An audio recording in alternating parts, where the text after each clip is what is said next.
নানান জায়গা থেকে কিন্তু বিএনপি নেতাকর্মীদের বিরুদ্ধে প্রচুর কমপ্লেইন আসছে, আমার কাছেই সকাল বিকাল কমপ্লেইন আসছে।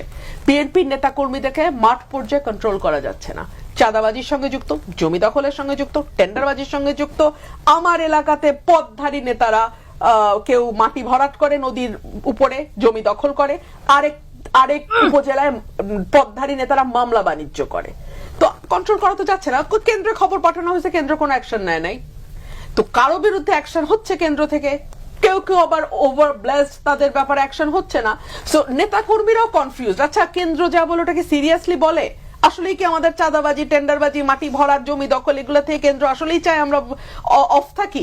আর পলিটিক্যাল পার্টিগুলো তো এই মানে বিগত 30-40 বছর একটা প্যাটার্ন নিয়েছে। প্যাটার্নটা কি? ফকিরের ঘরে জন্ম হবে, লেখাপড়া টেনে টুনে 5 পাস হবে, কিন্তু রাজনীতির সঙ্গে যুক্ত হলে কয়েকশো কোটি টাকার মালিক হব। এটা তো সাইকোলজি। এই সাইকোলজি থেকে মানুষকে আপনি একদিনে বের করবেন কি করে? সো যত দেরি হবে, আপনি যতই উপর দিয়ে ভালো ভালো নাটক করার চেষ্টা করেন না কেন, আসল চেহারা তো বের হতে থাকবে। সো এটা বিএনপির জন্য ডেফিনেটলি একটা মানে খারাপ দিকে নিয়ে যাবে আর কি দলকে।